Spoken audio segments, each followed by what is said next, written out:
Tight Times by Barbara Shookhazen.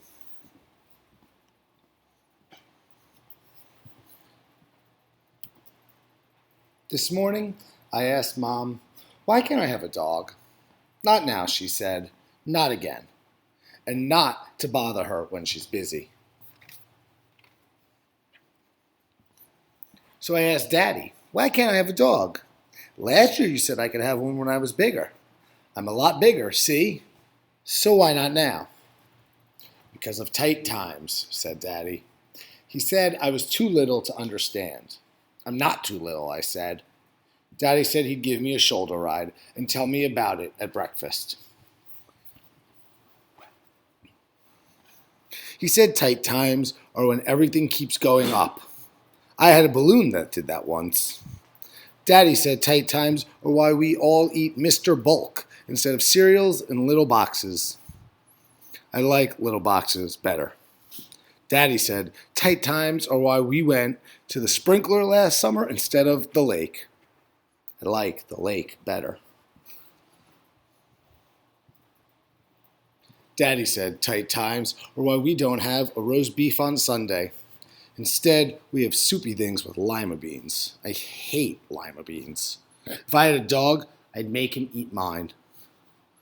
Daddy said tight times are why Miss McIntosh picks me up after school instead of Mommy because of Mommy's job. Mommy was more fun. Miss McIntosh isn't good at games and she never wants to watch what I want on TV. I'd trade her for a dog any day. This afternoon, something funny happened. Daddy came home in the middle of the day. I was making up a new game and Mrs. McIntosh was watching her program. Daddy looked mad. He said something to Miss McIntosh and she left. Then, Daddy fixed us both special drinks. He said he wasn't mad at me.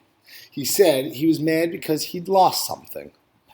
I said, look behind the radiator, because that's where I found my lost puzzle piece. Daddy said it wasn't that simple. What he'd lost was his job. Then, Mommy came home. She gave me a candy bar and she wanted to talk to Daddy. She said I can go outside and sit on the front steps, but not to go near the street no matter what. Mrs. McIntosh never let me do that.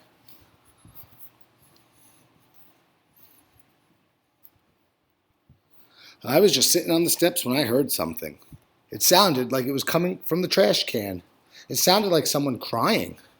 It kept on crying, so I walked over and looked under the lid. There was something in there. It was a cat. I don't know how it got in, but a nice lady helped me get it out. I never saw such a skinny little cat. I gave it some of my candy bar, but it wouldn't eat. The nice lady said to give it a saucer of milk. I asked the lady if it was her cat. She said no. She said I could keep it if I wanted. Whoa, what a nice lady. I ran all the way up the stairs. I tiptoed into the kitchen. I tried to be quiet, but the milk was up too high. It tipped and made a terrible mess. Mommy and Daddy ran out of their room. Daddy looked funny. He looked at the cat, then he looked at me. What's that? He asked. It's a cat, I told him. A nice lady said I could keep it, and I didn't go near the street.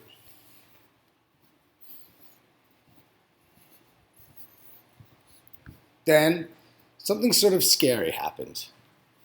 Daddy started to cry. So did Mommy. I didn't know Daddy's cried. I didn't know what to do. Then they both made a sandwich hug with me in the middle. So I started to cry. Then Daddy said, okay, you can keep it. Only one thing. I never want to hear another word about your wanting a dog, ever. Okay, I said. After dinner, Daddy asked me what I was going to call my cat. Dog, I said, because I've always wanted one, even if I don't anymore.